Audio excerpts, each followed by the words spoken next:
السلام علیکم ورحمۃ اللہ۔ الحمدللہ ثم الحمدللہ، ہمارا سفر جاری و ساری ہے اللہ کے قرآن کے ساتھ، اللہ کے دین کے ساتھ۔ اللہ تعالیٰ ہمیں ایمان پہ استقامت نصیب فرمائے۔ ہماری سورہ انبیاء ماشاءاللہ اللہ کی توفیق سے حضرت ابراہیم علیہ السلام کے واقعہ تک پہنچی ہے۔ اب انشاءاللہ اس کی آگے کی آیتیں کیا کریں گے، جس کے اندر مختلف انبیاء علیہ السلام کا ذکر آئے گا۔ اصل میں سورہ انبیاء کا نام سورہ انبیاء ہے ہی اسی لیے کہ اس کے اندر مختلف انبیاء علیہ السلام کے قصے بیان کیے گئے ہیں۔ ہم نے پچھلے رکوع کے اندر حضرت ابراہیم علیہ السلام کا پڑھا، سمجھا پچھلی آیتوں کے اندر۔ آج اس سے آگے انشاءاللہ سنتے ہیں۔ پہلے تلاوت سن لیتے ہیں، پھر انشاءاللہ العزیز اس کے ترجمے کو سمجھیں گے۔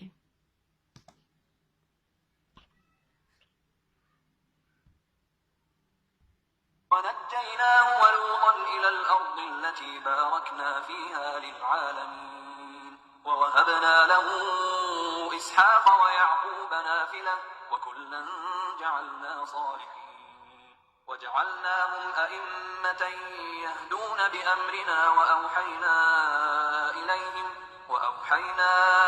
إليهم فعل الخيرات وإقام الصلاة وإيتاء الزكاة وكانوا لنا عابدين ولوطا آتيناه حكما وعلما ونجيناه من القرية التي كانت تعمل الخبائث إنهم كانوا قوم سوء فاسقين وأدخلناه في رحمتنا إنه من الصالحين ونوحا إذ نادى من قبل فاستجبنا له فنجيناه وأهله من الكرب العظيم ونصرناه من القوم الذين كذبوا بآياتنا إنهم كانوا قوم سوء فأغرقناهم أجمعين۔ بسم اللہ الرحمن الرحیم۔ شروع اللہ رب العزت کے نام سے جو بڑا مہربان نہایت رحم کرنے والا ہے۔ اور ہم ابراہیم اور لوط کو بچا کر اس زمین کی طرف لے چلے جس میں تمام جہانوں کے لیے برکت رکھی گئی تھی۔ اب یہاں پر پچھلی آیتوں کے اندر حضرت ابراہیم علیہ السلام کے تمام واقعوں کو تفصیل کے ساتھ ہم نے سنا۔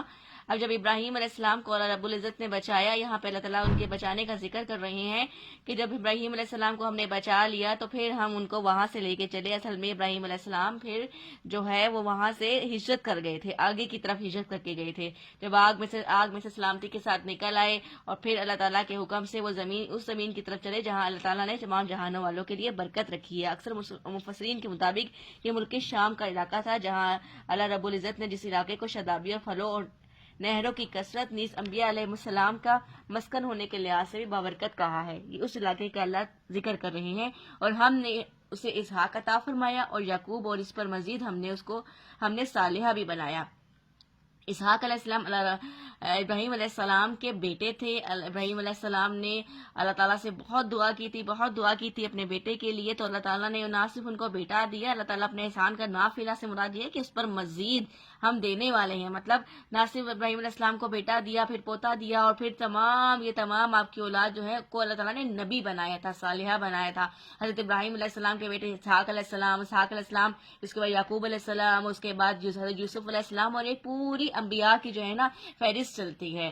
اسی لیے حضرت ابراہیم علیہ السلام کو جد امجد کہا جاتا ہے۔ تو اللہ فرماتے ہیں کہ ہم نے دیا، اور اس پر یعقوب پر اس پر مزید نافلہ سے مراد زیادہ دینا، اس کو زائد دینا۔ اب جب اللہ سے بندہ کچھ مانگتا ہے تو اللہ تعالیٰ اس کے مانگنے سے زیادہ دیتے ہیں۔ اور ہم نے انہیں پیشوا بنایا اور ہمارے حکم سے لوگوں کی رہبری کرے، اور ہم نے ان کی طرف نیک کاموں کرنے، نماز کو قائم رکھنے، زکوٰۃ دینے، وحی کی تلقین کی، اور سب کے سب ہمارے عبادت گزار بندے تھے۔ یہ اللہ رب العزت اپنے انہی بندوں کے بارے میں، انہی انبیاء کے بارے میں بتا رہے ہیں کہ ہم نے ان کو رہبر بنایا، رہنما بنایا، لیڈر بنایا لوگوں کا، اور وہ اللہ ہی کی طرف کے اللہ ہی کی طرف بلانے والے، نیک کاموں کا حکم دینے والے تھے، نمازوں کو قائم رکھنے والے تھے۔ اللہ ہمیں نمازوں کی حاضری کے ساتھ حضوری کی کیفیت اور خشیت والی نماز عطا فرمائے، ٹھیک ہے۔ اور وہ سب ہمارے عبادت گزار بندے تھے، وہ تمام کے تمام اللہ کے بندے تھے۔ اللہ نے فرمایا وَكَانُوا لَنَا عَابِدِينَ، یہ سارے کے سارے ہمارے بندے تھے۔ انبیاء اللہ تعالیٰ کے تمام بندے ہی ہوتے ہیں۔ اللہ نے تمام انبیاء جو ہے وہ بندوں میں سے بھیجے، کوئی فرشتے کو نبی بنا کر نہیں بھیجا گیا۔ تو لہٰذا عبادت تو صرف اور صرف اللہ رب العزت کی جاتی ہے۔ اور ہم نے لوط علیہ السلام کو بھی حکم دیا اور علم دیا کہ اسے اس بستی سے نجات دی جہاں کے لوگ گندے کاموں میں مبتلا تھے، اور وہ تھے بھی بدترین گناہگار۔ لوط علیہ السلام جو تھے حضرت ابراہیم علیہ السلام کے بھتیجے تھے۔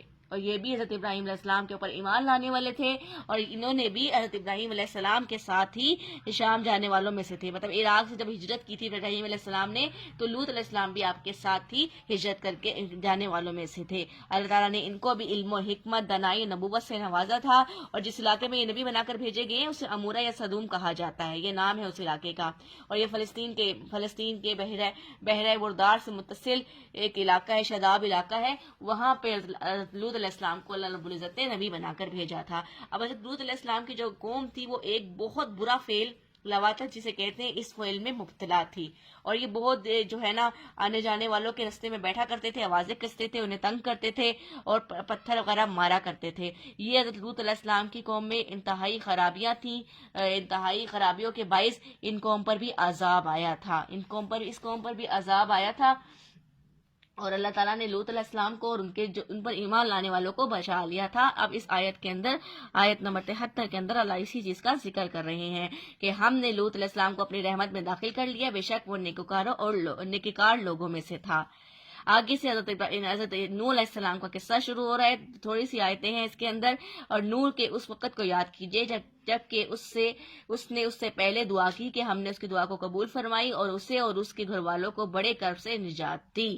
اب یہاں پر نوح علیہ السلام جو اللہ تعالیٰ کے دین کی تبلیغ 950 سال تک کرتے رہے، اللہ اکبر کبیرہ، اور آپ اپنی قوم کو بت پرستی سے منع کر کے ایک اللہ کی طرف بلاتے رہے، ایک خدا کی طرف، ایک مالک کی طرف، ایک احد کی طرف، ایک واحد ذات کی طرف بلاتے رہے. لیکن قوم بت پرست تھی، اور قوم جو تھی حضرت نوح علیہ السلام کا مذاق بنایا کرتی تھی. اللہ کے حکم سے، اللہ کی بات سے، اللہ کی حکمت سے، اللہ کی قدرت سے آپ نے کشتی بنائی تھی، بہت بڑی کشتی بنائی تھی، اور اپنے تمام ایمان والوں کو اس پہ سوار کیا تھا. اللہ رب العزت نے آپ کو بچا لیا تھا. اور اب یہاں سے جو گھر والوں سے مراد جو ہے وہ تمام کے تمام حضرت نوح علیہ السلام پر ایمان لانے والے مراد ہیں. اور باقی سب کو اللہ تعالیٰ نے جو نہ ماننے والے تھے وہ سب کے سب اس طوفان نوح میں ڈوبے تھے. اور جو لوگ ہماری آیتوں کو جھٹلا رہے تھے ان کے مقابلے میں ہم نے اس کی مدد کی، یقیناً وہ برے لوگ تھے، پس ہم نے سب کو ڈبو دیا.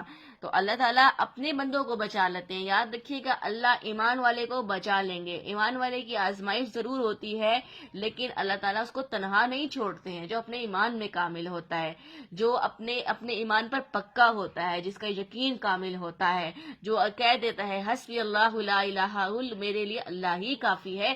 جب جس بندے کے لیے اللہ کافی ہو جاتا ہے تو اللہ اس کے ایمان کی بھی حفاظت فرماتا ہے، اس کی زندگی کی بھی حفاظت فرماتا ہے.